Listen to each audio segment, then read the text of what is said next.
Celebrate 68 was tremendous on Sunday night, and Pat and I are going to discuss that, plus how the Penguins failed to win for Jaromir Jagr right after this.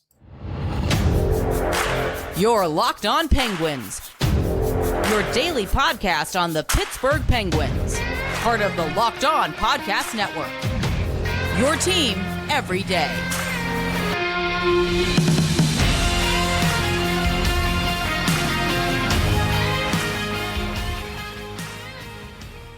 Hello, welcome back to another episode of the Locked On Penguins podcast. I am one of your hosts, Hunter Hodes. You can follow me on Twitter at Hunter Hodes, joined by my co-host, Patrick Damp. You can follow him on Twitter at Synonym for Wet, and you can follow the show's Twitter at LO_Penguins. Of course, thank you all so much for making this your first listen/watch of the day.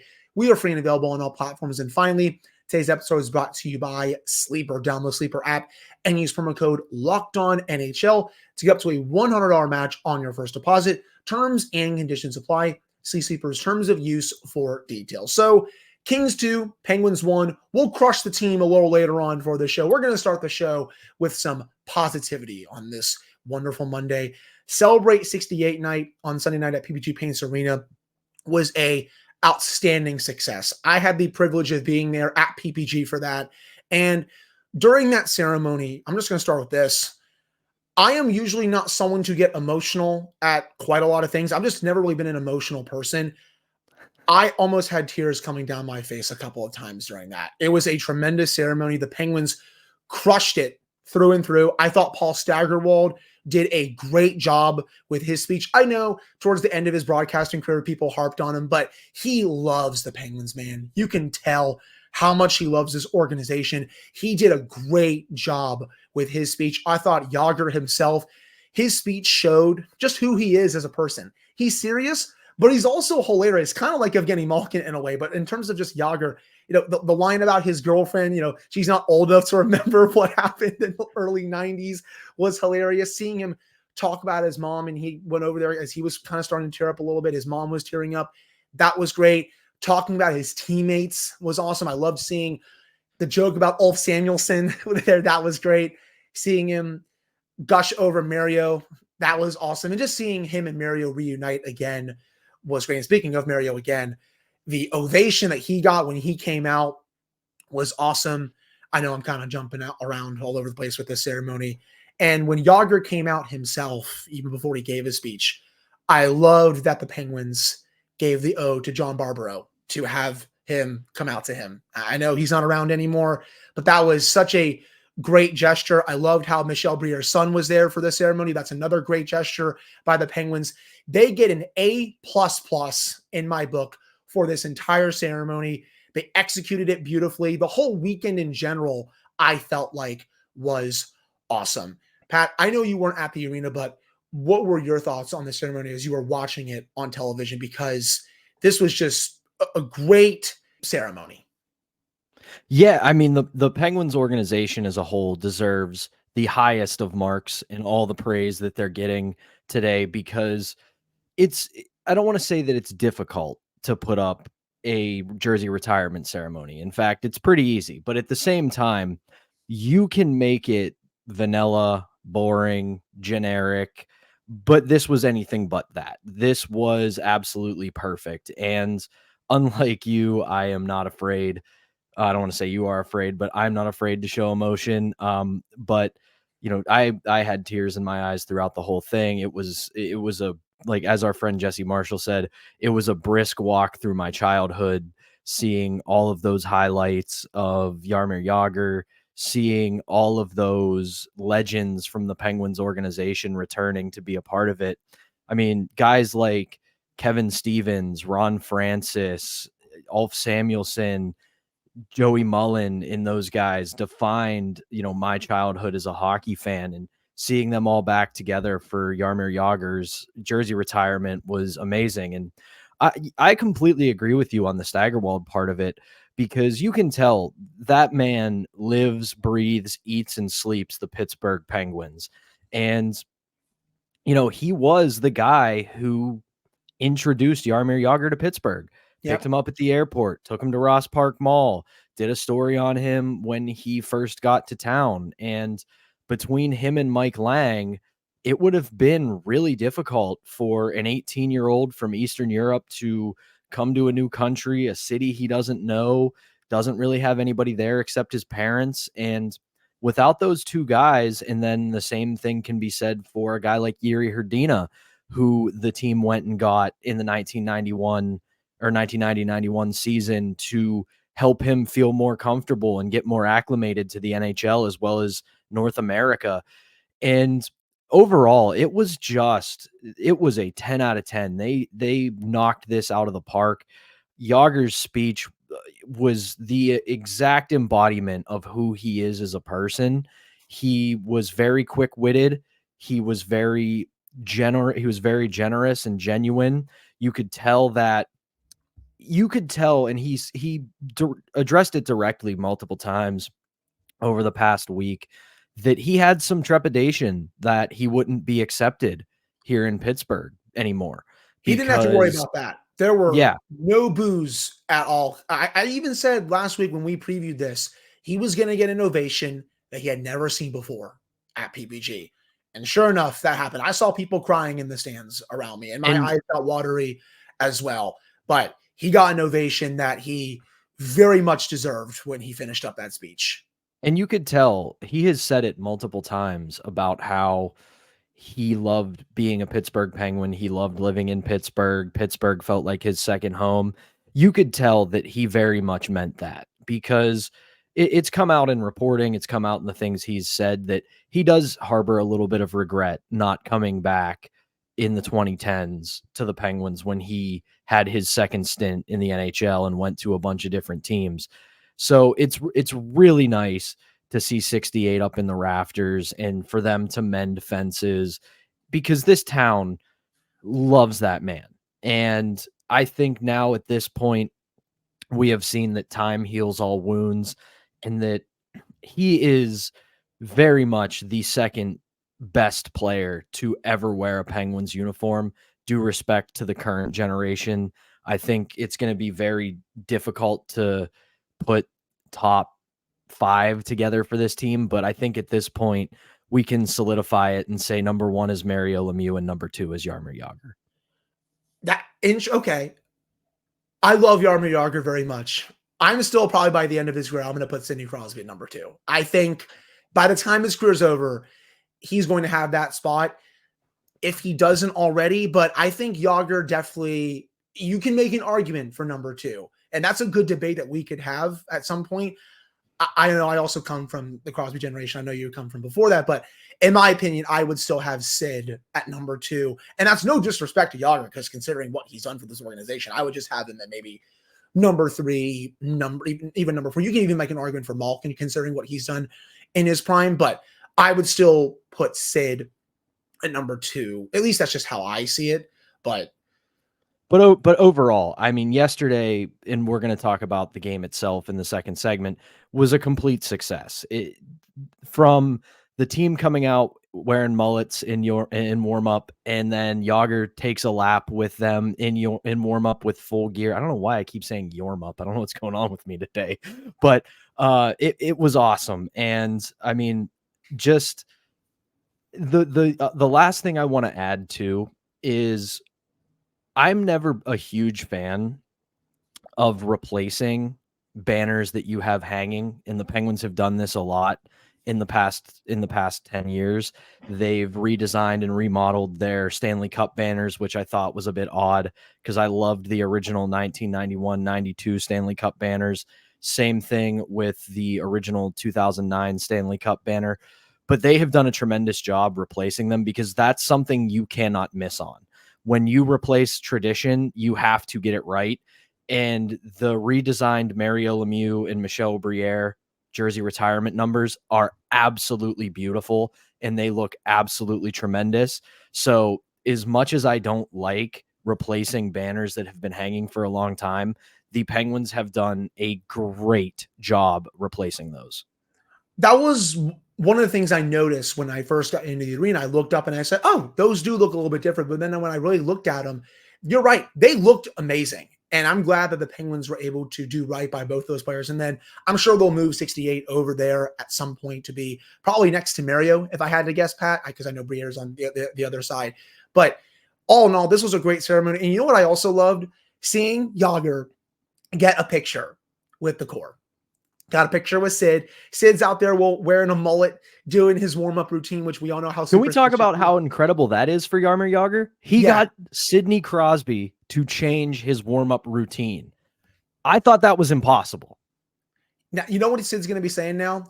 Damn you, Jagr. Now we lost that. Now I can't go back to doing that ever again. But, it was awesome seeing them just get a picture together. You saw Jagr, Sid, and Gino get one in the locker room. You saw Jagr and Sid get one, Jagr and Gino, and then, of course, Jagr and Letang, because Letang's been fanboying over him ever since he was a little kid. It was just a great weekend overall. And one thing that you said that I was going to say, you took the words right out of my mouth. Time really does heal all wounds, man. It was a bit rough in the early 2010s when he went to the Flyers. I'll admit it, I was upset, but you know what? It's been over a decade since that happened. Everyone I feel like is over it now. And that's, at this point, you saw what happened on Sunday night, and he got the ovation that he deserves. He got an honor that he had been deserving for quite some time, and they executed this to perfection.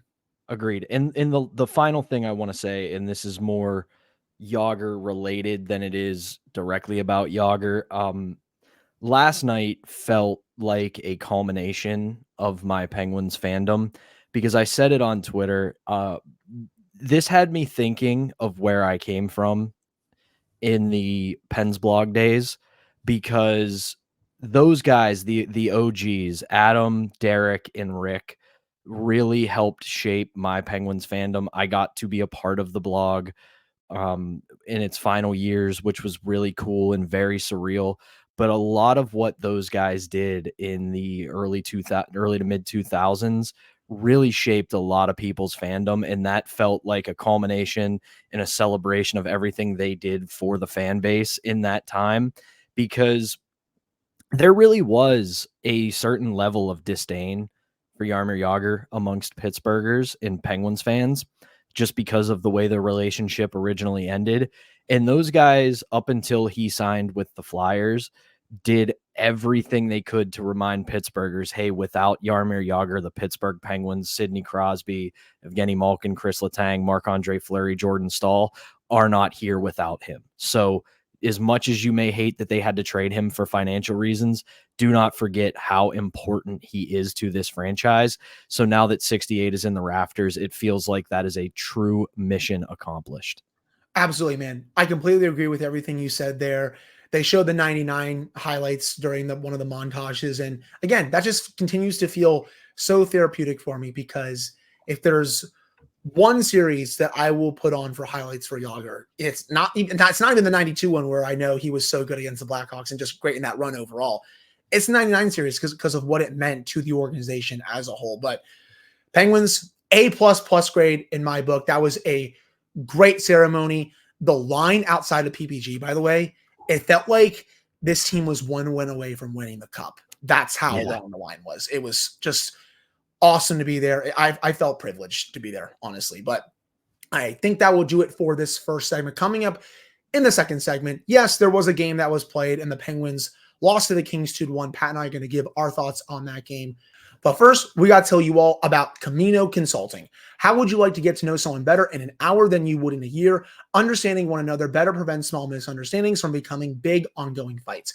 After providing more than 20 years of service to small and mid-sized businesses, helping management groups navigate conflict and onboarding new employees, Camino is offering a digital seminar for families and couples. Use your Valentine's gift of tickets to the game not go over as well as you'd hope. Get the couples and family online seminar for 25% off for the month of February using the discount code LOCKEDON. Again, that is discount code LOCKEDON for 25% off for the rest of the month at CaminoConsulting.ca. Or mention Locked On or reaching out for a business seminar and receive the first 5 profiles free. All right, we're back here on this episode of the Locked On Penguins podcast. I'm one of your hosts, Hunter Hodes, joined by my co-host, Patrick Dam. So, Kings 2, Penguins 1. The Penguins lose on Celebrate 68 night in a game where I'll say it. I don't really think the Penguins played that well. They really weren't generating anything at 5-on-5. And I hadn't even looked at natural stat trick until the end of the game, but my eye tests confirmed what the stats say. 1.1 expected goals for at 5-on-5. They only had 5 high danger chances at 5-on-5. In the third period alone, they weren't even trying to generate a forecheck. They were just trying to skyhook the puck to the red line to keep the Kings from scoring. And it worked for about 13 and a half minutes until the Kings tied the game with a little less than 6.5 minutes to go. And then they won the game on a shorthanded goal, and we'll crush the power play in just a second. But the Penguins couldn't do anything at 5-on-5 in this game. And that's troubling to me, especially against a Kings team that played the night before, or the day before, I should say. They played during the day. They also went to overtime against the Bruins, and they had to travel to Pittsburgh for this game. How are you not able to generate a forecheck against a team that played not even 24 hours prior? That's just really concerning to me, man. Yeah, that you kind of took me right where I wanted to go for this game. And it's the fact that it's horrible situational awareness from this Penguins team. A 1-0 lead is fine. If you have a 1-0 lead, but you're still playing your game, you're still forechecking, you're still upping the pressure, and you're just not scoring, that's not a huge deal. That happens in the NHL. We've seen it with the Penguins for years now. There is a goalie who is a no-name goalie or had been struggling going into the game, and they find their stride in Pittsburgh, but that wasn't the case here. Yeah, there was some struggling in net for the Kings, but the Penguins just kind of quit in the third period. In the first 2 periods, yeah, I don't think they were great either, but they were getting chances. They were generating pressure. They were playing at least well enough to win, and then they just went away from it in the third. The third should have been fire all your guns, so to speak, because this team was in its 5th period of the weekend, or it's let's see, that would be their 7th period of the weekend, and they just didn't take it to them, and that's unacceptable. And then you talk about how they lose the game. They lose the game on a shorthanded goal. And this is another example of a 1-goal loss where the team had multiple power play opportunities and got all of 1 goal. Their power play went 1 for 5 last night. And again, I know people are tired of hearing it. I know the fan base is getting tired of hearing this, and I know our listeners are getting tired of hearing this. But the fact of the matter is, for the faults of this Penguins team, if they just had a league average power play somewhere in the realm of 15% or 16, 17%, they would be in the discussion to win the Metropolitan Division.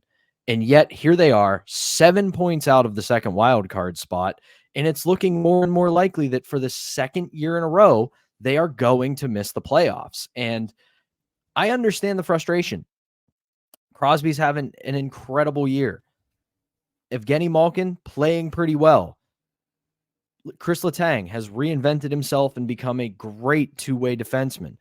Everybody's going to hate me for it, but Erik Karlsson producing right at his career pace. Yes, he's been terrible on the power play, but so is everybody else.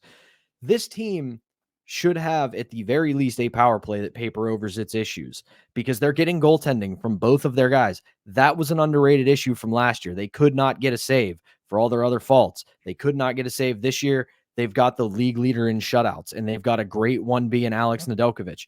And because this power play continues to fail, this team is fighting an uphill battle and is probably going to miss the playoffs. Absolutely. And for the power play last night, it's funny. Their first 2 power plays, they actually looked fine. The first one, they were moving the puck well. They were getting good chances. On the second one, Sidney Crosby gets the goal to put the Penguins up 1-0. It was looking like the game-winning goal for most of the game until the Kings tied it and then eventually won it late in the third period. But then after those 2 power plays, they just went away from what was working. The zone entries were terrible. They were overpassing like it was nothing. And they went away from having the shoot first mentality. And they still refuse to make a single systematic change to that unit. It is baffling how we are at game 52 now, and they still do not want to make a single systematic change to that unit. I know I'm not this big shoot it type person that you hear at PPG Paints Arena. There were quite a few people that were around me that were saying that, but I actually agreed with them late in that game, especially when they got that chance with 5 minutes to go in the third period. They were playing patty cake with one another and not firing the puck to the net. You can't keep overpassing and trying to pass the puck into the net. And for some reason, they just keep doing that. I don't get it, man. The power play has killed them all year. I even tweeted it, send this unit to hell. It's been terrible. And there's been no actual change to it. And it continues to boggle my mind. And outside of the big guns, the Sidney Crosbys, the Evgeny Malkins, Chris Letang's, and Erik Karlssons, I really hate saying this because I know they're pro athletes and I know I'm just a goofball with a podcast and a column. They don't have any heart. They don't. That's a game you have to win. I don't care about matchups. That game on that night. It's a sin. I don't care about matchups. I don't care about stats. I don't care about any of that. That's a game you have to win. That is a game you have to win. And that last power play opportunity where they were content to just pass the puck around and not play with a sense of urgency and not try to score a goal is an example of that, because that's a killer instinct moment. That is a moment where if you score on that power play to make it 2-0, you bury that Kings team. They're done. They're going to go, you know what? We gutted out a win against Boston yesterday, arguably with one of the best teams in the National Hockey League. And we've been on a slide lately. You know what? This just isn't our night. Let's just call it and get out of here. And instead, they give the Kings life. And then not only do they give the Kings life, they give them the lead on a shorthanded goal. That is, again, I hate saying it because it's just a dummy with a podcast, but that is a team this is a team that overall does not have heart and lacks a killer instinct. And you tell me that they can make the playoffs? I mean, I don't want them making the playoffs. That team's going to go into the first round, and whoever they play, they're going to get dog walked. Why would I want to experience that? Even in a terrible Eastern Conference, too, I don't even know if they're going to win a couple games in that series at this point. Where I'm at for the rest of the season right now, I'm going to tune in to watch Sidney Crosby every night, and I'll obviously going to tune in to give you all content because, I'm one of the co-hosts of the show, but I'm mainly tuning in to watch Sidney Crosby do what he's doing because he's just been a freak this season. I almost say I'm going to tune in to watch Chris Letang do his thing, Evgeny Malkin, the core players, Tristan Jarry as well. And speaking of Tristan Jarry, I don't personally like the second goal that he gave up. I think he could have had the save there, but I'm also not going to blame him for that loss because he made 10-bell save after 10-bell save to keep the Penguins in that lead until they had a bad bounce to tie it, and then Kempe gets a shorthanded goal. Again, I would like a save there on that second Kempe goal, but I'm not going to blame him really at all for this game because he was very good throughout. So the people just blaming Tristan Jarry for that loss, go get your head examined, to be honest. But in terms of the rest of the season, I'm mainly only going to be watching for the core, especially Sidney Crosby, and of course, again, to give you all great content. But in terms of next year, because I'm always trying to think about that, they need to gut a lot of this forward group if they want any chance of giving this one last go with Crosby and company. Because at the end of the day, Pat, there are way too many passengers on this team right now. I'm sorry, there just are. Riley Smith's not doing anything on a nightly basis. Rickard Rakell's not doing anything on a nightly basis. The bottom six is especially not doing anything on a nightly basis, though I did like Matthew Phillips' debut game on Sunday. I actually thought he had a couple pretty decent chances, and also he set up a really nice chance, too, that Lars Eller just kind of whiffed on. I believe that was in the second period, if I recall. But there's just nothing going on in the bottom of the lineup, and they also don't have three defensemen who are worth a damn. They have three great defensemen, but they also have three defensemen who aren't very good. So this roster, outside of a few select players, needs to be gutted over the offseason somehow, some way, if this team wants to actually contend for one last year of the Crosby era. That's where I'm at too. I'm the way I can describe it is I am out on the 2023-24 Pittsburgh Penguins, but I'm still very much in on where this franchise is. I think they've got a great general manager. I know a lot of people aren't a huge fan of Kyle Dubas right now, and I totally understand that. But I still think he can do a lot to reshape this roster and make it better this offseason. And Crosby, Malkin, Letang, Carlson are still all very, very good.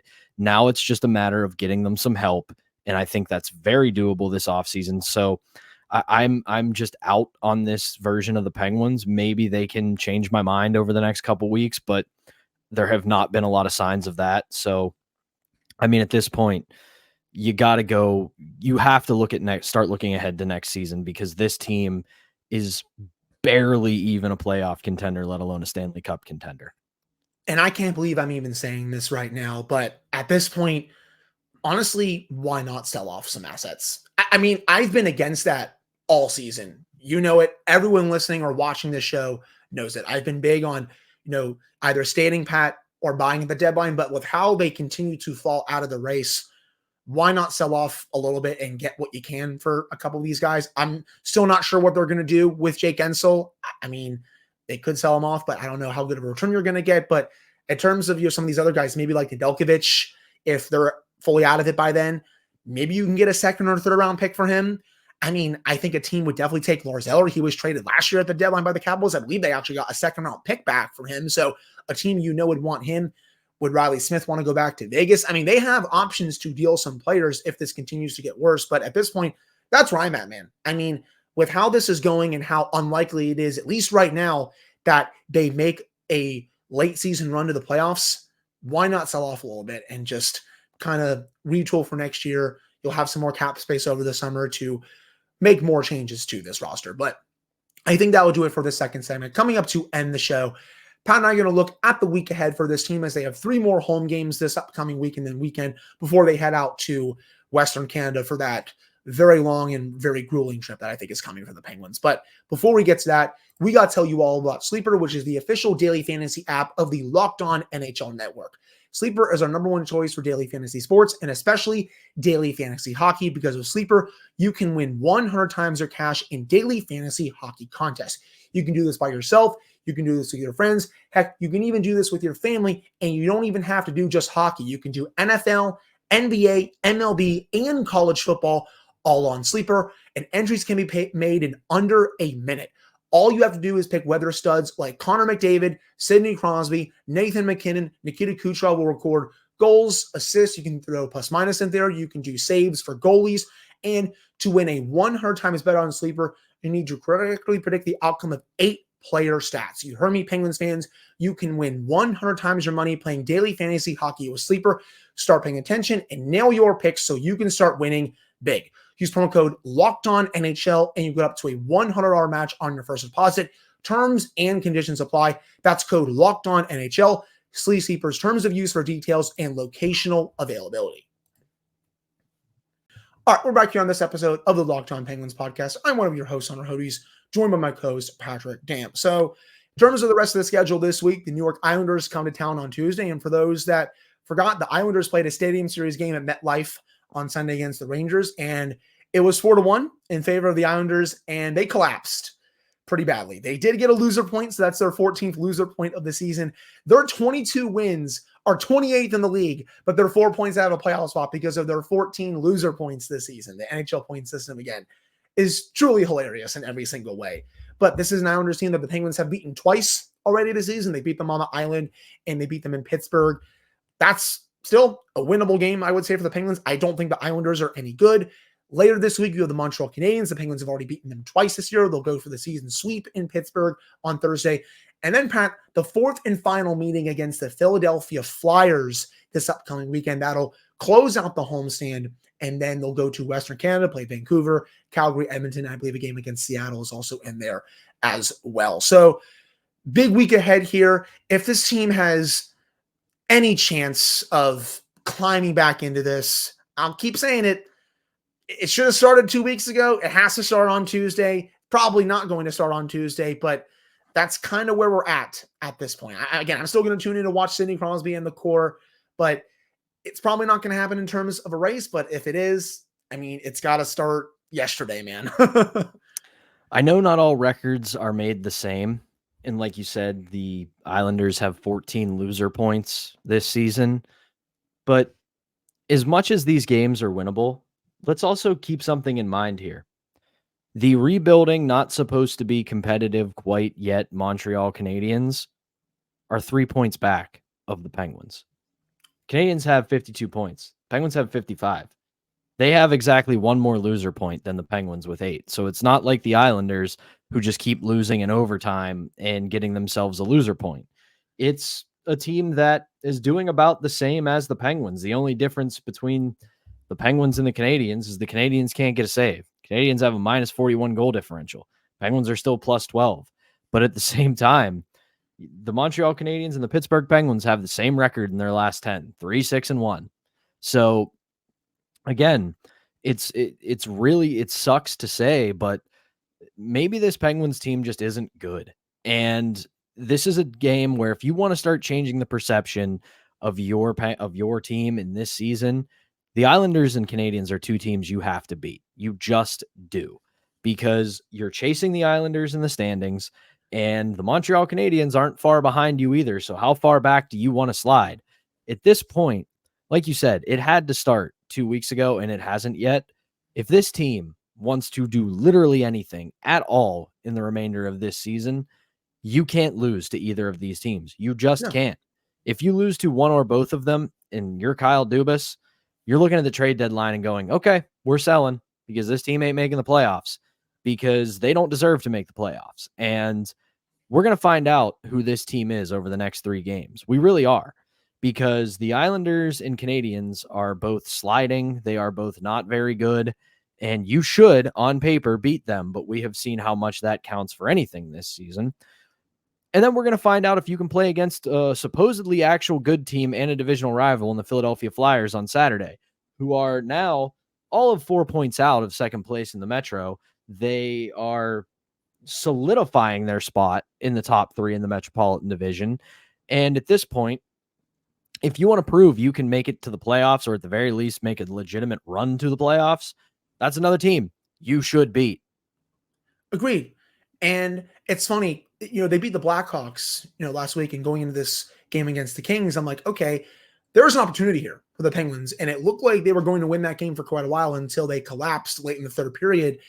But I was saying to myself when I was watching this, okay, if you can win that game against the Kings and then you maybe beat a struggling Islanders team or a struggling Canadiens team, you could potentially be, have a 4-game winning streak heading into that game against Flyers. Obviously, it didn't happen, but I was thinking to myself, there was a major opportunity here, especially with this homestand. And I still think there is, a pretty big one if you're able to somehow win these next 3 games and have some momentum heading into Western Canada, where you'll play the Canucks and then the Oilers, obviously.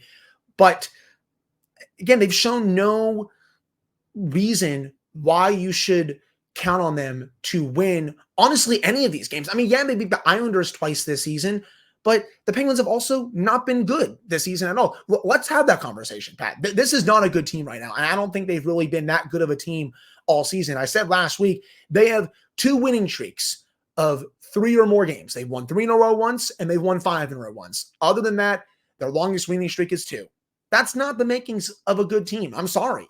We are right back to the end of the Ray Shero era Penguins. That's a great comparison for that. I love that you said that. Where it is 2 lines and a whole bunch of nothing. The third line is fine. The fourth line is fine. But even last night, I even tweeted this. It would be nice if someone other than Sidney Crosby and his line wanted to generate a lick of offense. And Evgeny Malkin, I thought, was okay last night, but he still wasn't that good. He's not getting help from his line mates. But the Penguins, they were never threatening when those other 3 lines were on the ice. It's just Sidney Crosby's line right now, especially even with Jake out.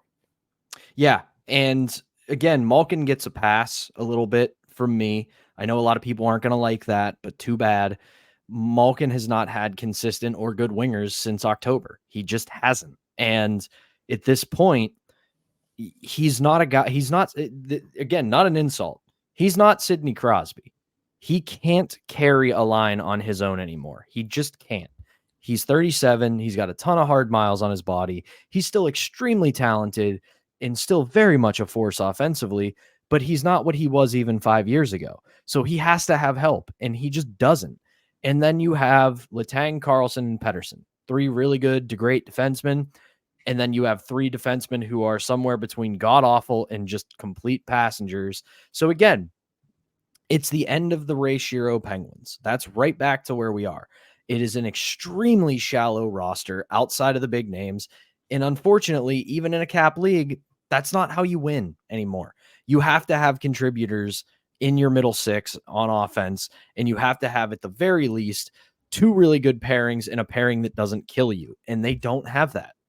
And to come full circle, that is why they're going to have to gut, I think, a good chunk of this team over the summer, or at least try to. They'll have cap space to make some significant additions, I feel like, to this team, one of which I do feel like has to be another true top 4 defenseman. Ryan Graves, I'm sorry, he's not that guy through the first year of his contract. Is he ever going to turn into that guy? I mean, maybe, probably not. If I had to guess, he just hasn't been good. I still think they really need that. And then they need to completely remake a lot of their bottom 6 as well. And to your point about Evgeny Malkin, he needs finishers on his line, man. At the end of the day, that is what he needs. He needs finishers on his line and someone that can go into the dirty areas and get him the puck so that he can make some magic happen. But he doesn't have either of those two things on his line right now. And at the very least, what? Go ahead. And say at the very least, he needs what you were saying there at the end. He needs somebody that is going to help drive play. Yes. He doesn't need another James Neal. He doesn't need some sort of big time goal scorer. It would be nice, and I'm not going to say no to it. It would certainly be a great addition if they could do it. But at the same time, he needs somebody who can help him drive play. He doesn't have that right now. All of the offense from the second line is coming from him. And even at 37, he's doing an admirable job, but he's just not able to do it all anymore. Right. I was thinking just like the best of both worlds, someone who can be a finisher and someone who can get into the dirty areas, get the puck out of the boards, and then get the puck to him so he can make his magic happen. And the Penguin, and Malkin especially, he just doesn't have any of those types of players on his line right now. And that's another reason why this team is just getting crushed this year. But I think that'll do it for this episode of the Locked On Penguins podcast. Thank you all so much for listening to / watching this episode of the show. Pat and I will be back with another episode for you all on Tuesday to preview this game against the Islanders. And then Wednesday, we will recap that game. And then Thursday, get you all set for the Canadiens game. Friday, recap that one, get you all set for the Flyers game this upcoming weekend. And of course, get you all set up for the Western Canada trip, which is right after that. But again, thank you all so much for tuning in. We really appreciate it. We'll be back on Tuesday.